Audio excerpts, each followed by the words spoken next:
This is a Fox News alert. Absolute power corrupts absolutely. It is for that reason that the framers of our Constitution did what the Supreme Court has described as splitting the atom of sovereignty, taking what used to be one discrete, indivisible concept of power and sovereignty and breaking it up between the three branches of the federal government, and breaking it up between... That, of course, is Senator Ted Cruz, junior senator from the state of Texas, helping out with Senator Rand Paul, who's in his 10th hour of this filibuster, and we haven't seen that in a real long time. An old-fashioned filibuster in the U.S. Senate, and Senator Paul stalling the confirmation of CIA Director nominee John Brennan over concerns about the legality of lethal drone strikes on U.S. soil, and several colleagues helping out with the filibuster. I rise today to begin to filibuster John Brennan's nomination for the CIA. I will speak until I can no longer speak. But I certainly wanted to apply here. If you're engaged in combat overseas, you don't get due process. And he could have said, well, the military at some point in time, has to repel invasions. But I might. If that's the standard we're going to live under, we have a great danger in our country. It's not enough. Relinquishing the floor, I would like to hear a few comments from Senator Lee. What I encountered in connection with that, I expressed frustration to the Attorney General over the fact that members of... I don't yield the floor, but I'll acknowledge a question to the chair. I'd like to ask your reactions to the testimony that Attorney General... Senator from Kansas, without yielding the floor, if I can. Most Americans would find it repulsive. Mr. President, at this time I would entertain a question without yielding the floor from the senator from Oregon. Instance of an extraordinary threat to our country. Now I would yield without yielding the floor for another question. And this will probably be my last question. Before I get to it, let me just say that, all the other senators that are, and I know some... I have no problem. People want to talk for a long time. It's no problem. I've done it a time or two in my days. To the legality of the authorization to target al-Awlaki in Yemen. Mr. President, I'd like to thank the senator from Texas for coming to the floor and cheering me up. I was getting kind of tired, and I appreciate bringing news from the outside world. Well, he's still going with a little help of his friends. Senator Ted Cruz, of course, is still on the floor with Senator Paul now, and Senator Mike Lee was there earlier. Senator Mike Lee joins us. Good evening, sir. Good evening. Boy, that's Senator Rand Paul. He's tough. It's been since 11:47 a.m. this morning. Yeah, that's tough. It's not easy to go that long, but he's a fighter, and he's doing everything he can to make his point. What is the point? What does he want?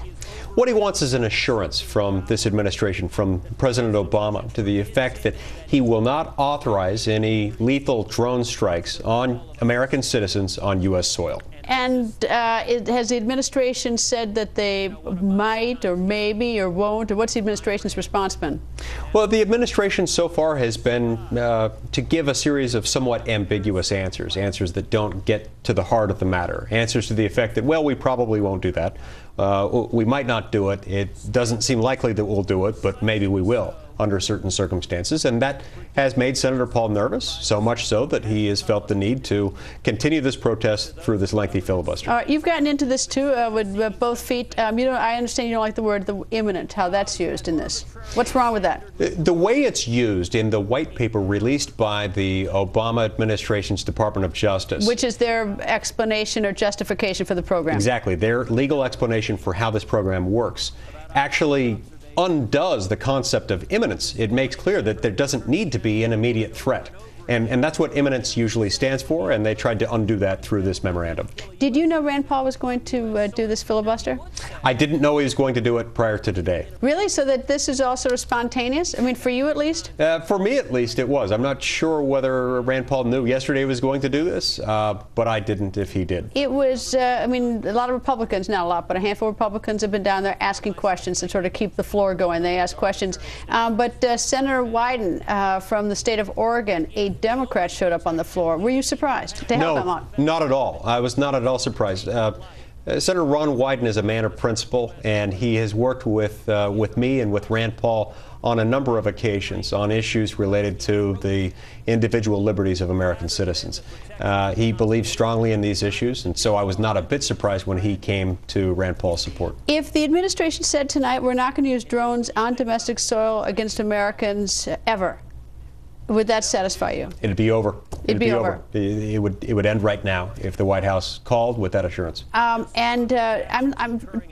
don't know quite how to interpret it, but there's probably about 6 senators have been involved in this so far today, give or take a few. What do the other members of the U.S. Senate think about the drone program domestically against U.S. citizens? I don't know. You know, I'm always reluctant to speak for any other senators. I suspect that there are some who are really concerned but have remained silent. Maybe there are others that aren't concerned about that at all. You don't find the silence interesting? Well, silence is an interesting thing. Not everybody wants to participate in a filibuster. In time, I think we'll see a lot more senators. The longer this drags on, the more senators I think you'll see coming to Rand Paul's aid. Not just because this is an appealing point, but also because it's a point that is popular with our constituents in every state. And also because we feel bad for Rand Paul having to speak for that long without interruption. And you told me, let me just verify, if he sits down in the U.S. Senate, this is over.